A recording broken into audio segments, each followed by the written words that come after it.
Okay, our next speaker is KJ No.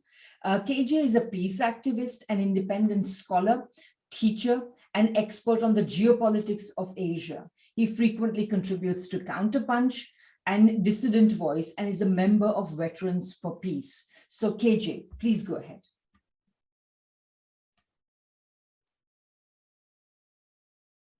You're muted, KJ. Yes, thank you so much. It's a great honor to be with everybody here and among this illustrious group of presenters. I'd like to start with my PowerPoint presentation. So I'll start sharing that. And I thought it would be useful for us to start to think about the ways in which we misunderstand Korea. So I'm going to give a quick questionnaire, if that's permissible, so that you get a sense of where we may or may not be understanding both Koreas rightly or wrongly. So I have a little quiz, and I'm going to invite you to just kind of come along with me and give your answers. So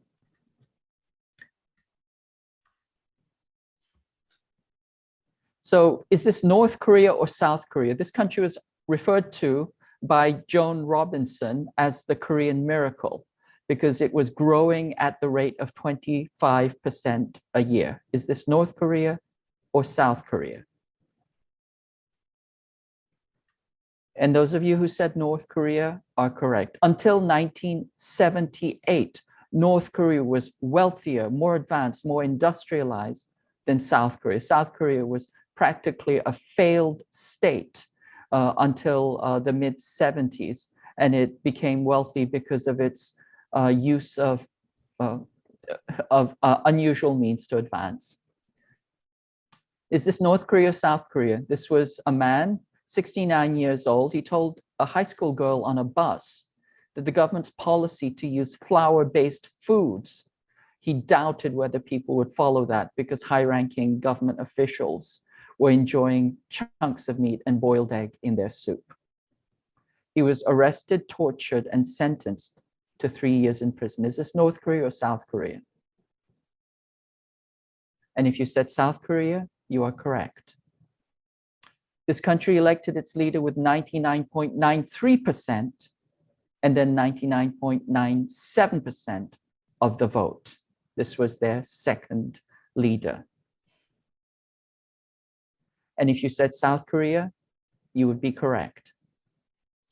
This country forced tens of thousands of people into slave labor camps, some as young as 6 years old, where they were routinely beaten, tortured, raped, murdered, or worked to death.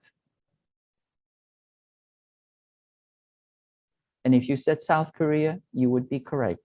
I'm talking about the brothers Hyungjae-jiwon. Okay. This country's constitution was written by its secret police, who developed the country's economic plans, underwrote its loans, decided which companies would succeed or fail.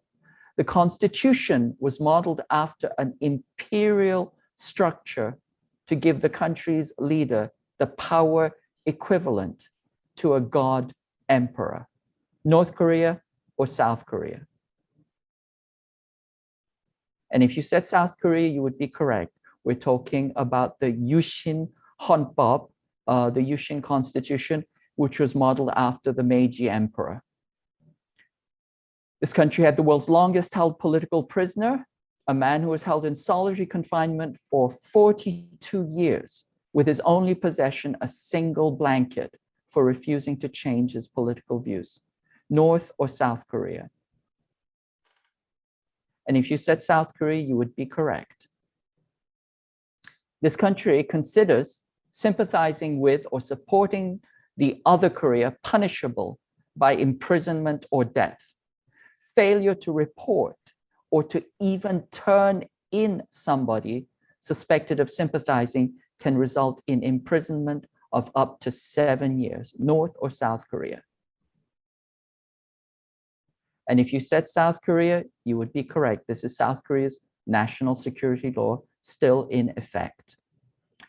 This country used forced labor and prostitution to develop its economy, including the forcing of political prisoners and their families into sexual slavery. North or South Korea?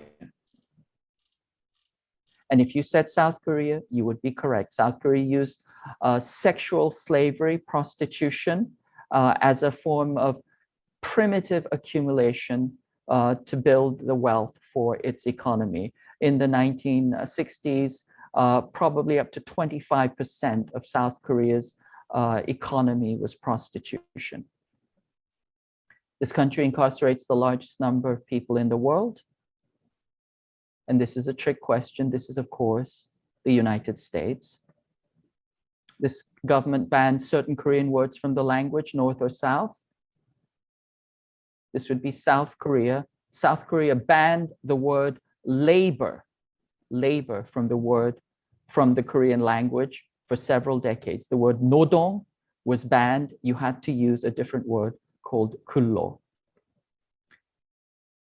This country said that all sympathizers to a different ideology must voluntarily register for re-education and guidance. After it got lists of these people, it killed everyone, lining them up in large rows and shooting them en masse.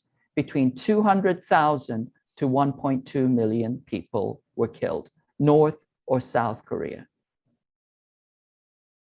And if you said South Korea, you would be correct. So I'm going to show you a quick video about these massacres. And of course,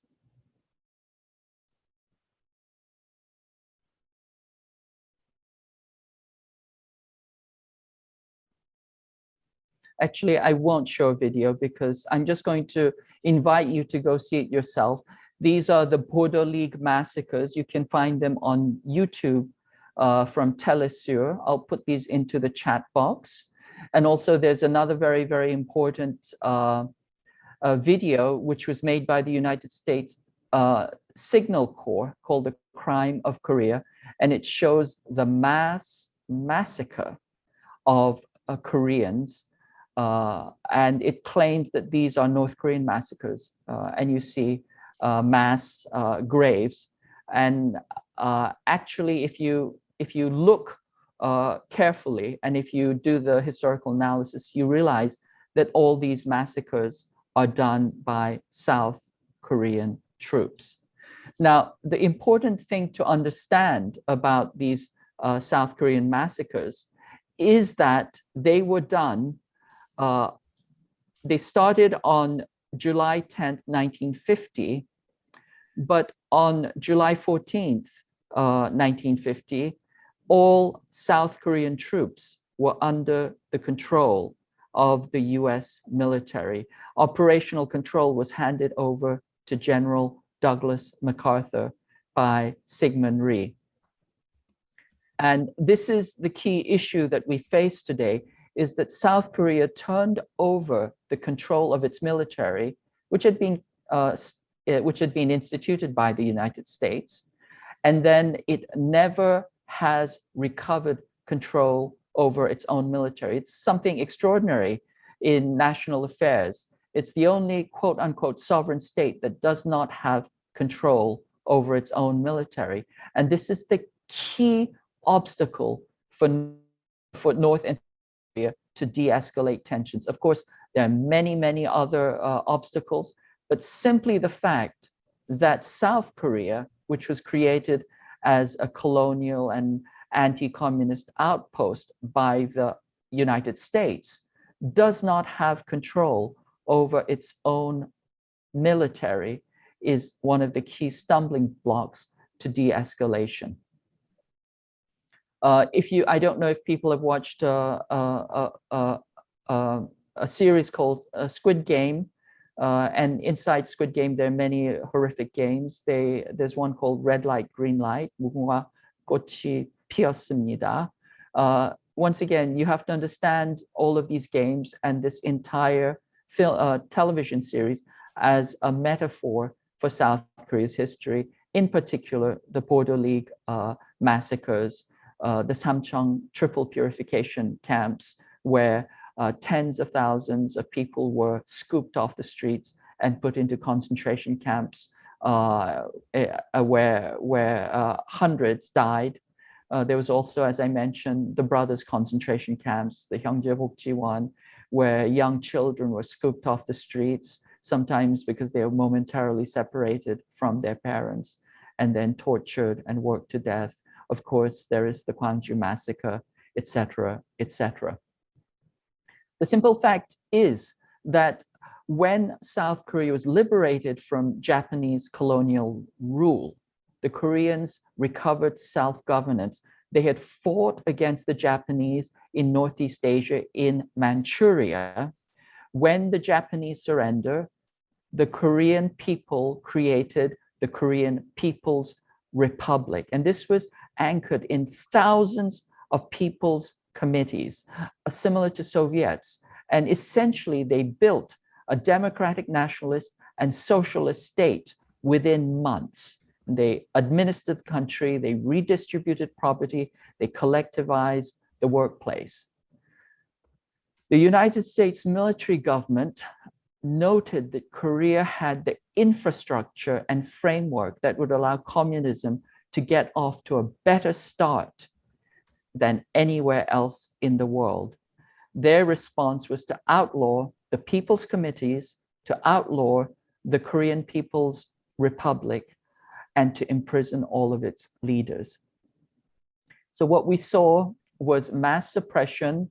The Americans put back in place the entire apparatus of Japanese colonial rule. That is to say, all the collaborators, the prison guards, the police, the army, the bureaucrats, the judges, the prosecutors, all of them were put back into power. And then they crushed popular resistance. In particular, in 1946, a revolt ended up killing 300, wounding 26,000 and arresting 15,000. And then this escalated eventually into further resistance, which resulted in the Jeju massacres, up to 30,000, possibly up to 80,000 people murdered. And then we saw the entire country crest into civil war, which then broke out into Korean War, which resulted in the Bodo League massacres, and then the complete and genocidal destruction of North Korea, where 1 out of 5, possibly up to 1 out of 4 or 3 North Koreans were killed in one of the most genocidal military campaigns in human history. I think I'll end my presentation there, and I'll cycle back for more questions. Thank you so much.